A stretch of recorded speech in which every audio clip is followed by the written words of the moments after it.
Hello, and welcome back to another book review by me, Felly. Today we are talking about Deviant King by Rina Kent. This is book one in a three-part series that has, I think, three spin-off books for it. The series is the Elite Royal series, Deviant King being the first, Steel Princess and Twisted Empire being second and third books. And we're just going to dive straight into it. I'm going to share a little bit of the summary, the setting of the book, things that I want you to note as a reader, my personal thoughts. I'm going to dive in a bit to the romance, give you my personal rating, and yeah, that's where we're going to go. So the back of the book, which I don't personally love because I don't think it really gives you an idea of what's about to happen, says, "The villain isn't supposed to be king. I have a simple plan. Finish Royal Elite School and get into my dream university. One glance from the school's king blows my plan up in smoke. One glance and he suffocates my heir. One glance and he issues his death sentence. His first words spiral my life into irreparable chaos. I will destroy you."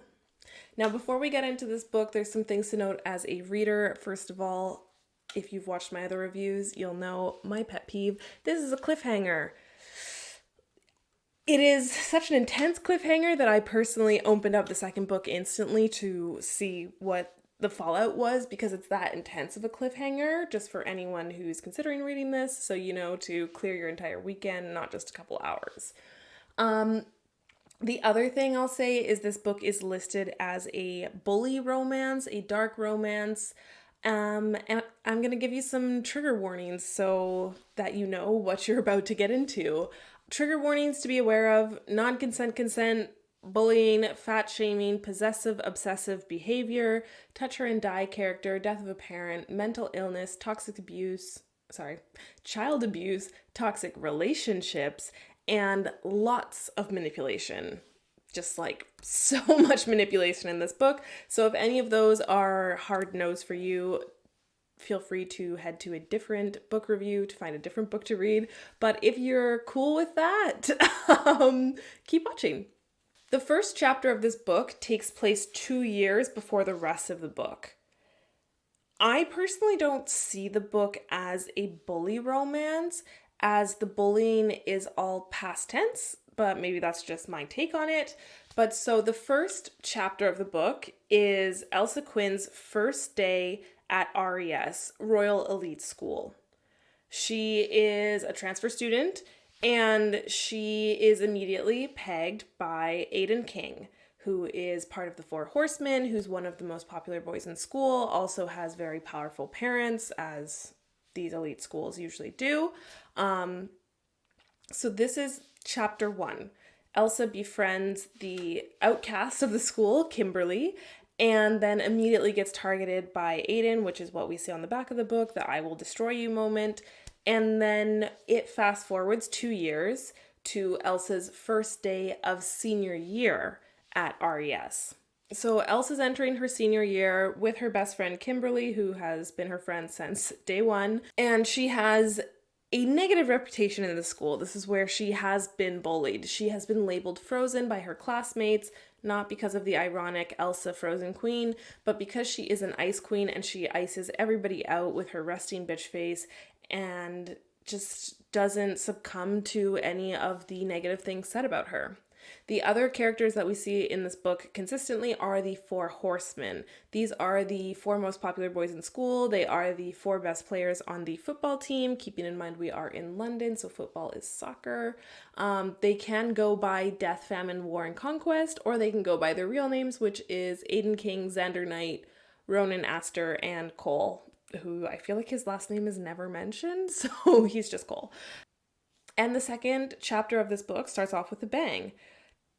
Xander is Kimberly's biggest bully, and Aiden is Elsa's. So Aiden catches Elsa trying to blackmail Xander by taking a video that she shouldn't. And we quickly lead into what others have labeled a dubious scene. I would say it's a non-consent consent scene. And it just kickstarts a whole lot of dominoes that leads to the rest of the book that eventually becomes a super unhealthy relationship. Another big part of this story that I want you to be aware of, that we learn as we go, is that Elsa has no memories from before she was 7 years old. She has only the knowledge of what her aunt and uncle told her, which is that her parents died in a fire, she was found in a lake, and she has a scar on her heart where she has a heart condition, that she had to have heart surgery after the whole fire. It's all a big gray area, and that is something that we slowly start to learn in this book as we go along. So my personal thoughts, first of all, is that it leads more towards non-consent consent than to bullying in this book. There is mention of bullying. Elsa brings up the events that happened in between chapter 1 and chapter 2 that we don't see on more than one occasion. But there's no active bullying. There is a lot of manipulation. But at the same time, as much as Aiden will manipulate Elsa to get what he wants, he never lets others bully her because he turns into the touch her and die character. The romance between Elsa and Aiden, though, is like next level in this book. Like, I rate it 3 chilies. There are some scenes that are so good. On the other hand, their relationship is completely toxic. Like, I am more than aware their relationship is so unhealthy.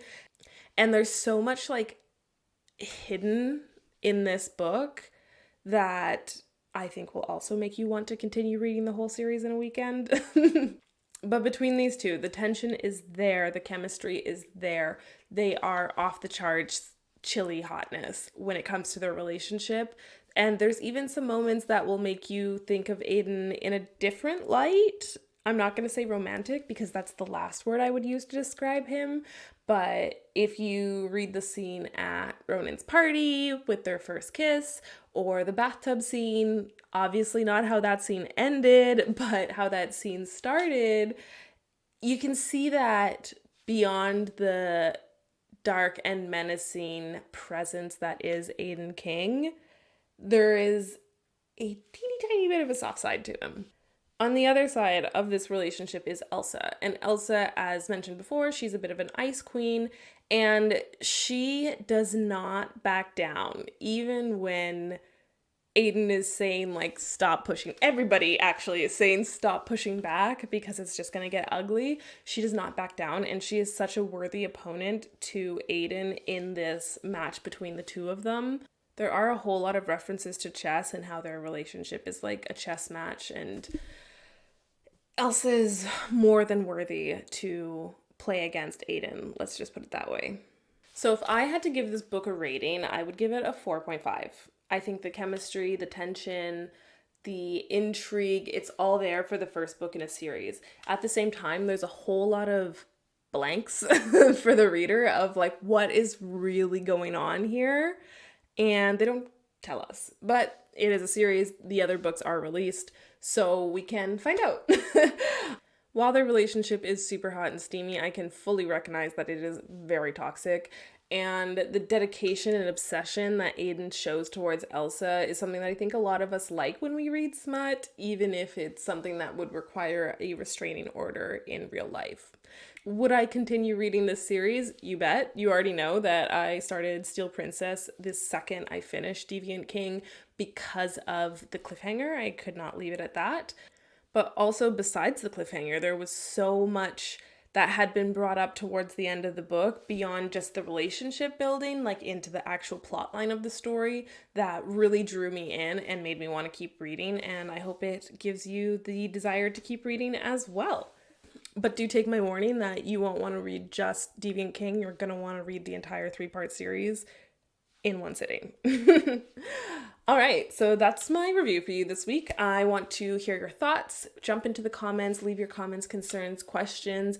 Don't forget to hit subscribe and let me know how you liked Deviant King.